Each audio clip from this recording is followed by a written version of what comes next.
3:30 PM अब सबके लिए मार्केट क्लोज नहीं होता। 3 अगस्त से स्टॉक मार्केट का टाइमिंग चेंज हो गया है F&O सेगमेंट और स्टॉक्स जो F&O में एक्टिव हैं उनके लिए। और सिर्फ ये नहीं, कुछ स्टॉक्स का क्लोजिंग प्राइस कैलकुलेट करने का मेथड भी चेंज कर दिया गया है, कैश मतलब क्लोजिंग ऑक्शन सेशन मेथड से। ग्लोबल एक्सचेंजेस जैसे न्यूयॉर्क स्टॉक एक्सचेंज और London stock exchange already cash use करते हैं, अब इंडिया भी उन्हें फॉलो कर रहा है। पहला, F&O एलिजिबल स्टॉक्स की रेगुलर ट्रेडिंग 3:15 PM पर अब रुक जाएगी, वहीं नॉन F&O स्टॉक्स में ट्रेडिंग नॉर्मल 3:30 PM तक चलेगी।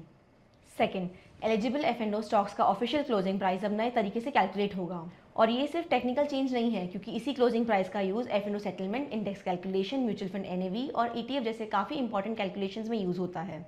तो पहले देखते हैं अभी तक ये प्राइस कैसे कैलकुलेट होती थी। अभी तक इंडियन एक्सचेंजेस 3 PM से 3:30 PM का बीच का एग्जीक्यूट हुए सभी ट्रेड्स का वॉल्यूम वेटेड एवरेज प्राइस या VWAP यूज करते थे। मतलब जिस प्राइस पर ज़्यादा शेयर्स ट्रेड होते थे उस प्राइस को फाइनल एवरेज में उतना ही ज़्यादा वेट मिलता था।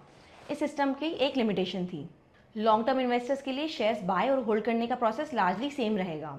इससे लास्ट सेकंड में बड़े ऑर्डर्स डालकर क्लोजिंग प्राइस को इन्फ्लुएंस करना काफ़ी मुश्किल हो जाएगा। यही मैच प्राइस स्टॉक का ऑफिशियल क्लोजिंग प्राइस बन जाएगा। अगर इस 30 मिनट विंडो के एंड में कुछ बहुत बड़े इंस्टीट्यूशनल ट्रेड आ जाते तो वो ऑफिशियल क्लोजिंग प्राइस को काफ़ी इन्फ्लुएंस करते थे, स्पेशली डेरिवेटिव्स एक्सपायरी और इंडेक्स रीबैलेंसिंग के दिन। इसलिए अब एवरेज बेस्ड मेथड की जगह ऑक्शन बेस्ड सिस्टम इंट्रोड्यूस किया गया है। अब एलिजिबल F&O स्टॉक्स में रेगुलर ट्रेडिंग 3:15 पर बंद होगी। 3:15 PM के बाद एक्सचेंज पहले एक रेफरेंस प्राइस कैलकुलेट करेगा, फिर बायर्स और सेलर्स क्लोजिंग ऑक्शन में ऑर्डर्स प्लेस करेंगे। लेकिन ऑर्डर विंडो एग्जैक्टली 3:30 PM पर क्लोज नहीं होगी, ये 3:28 PM से 3:30 PM के बीच रैंडमली कभी भी बंद हो सकती है। ऑर्डर विंडो क्लोज होने के बाद एक्सचेंज एक सिंगल प्राइस आइडेंटिफाई करेगा जहां मैक्सिमम एलिजिबल बाय और सेल ऑर्डर्स मैच हो सकें।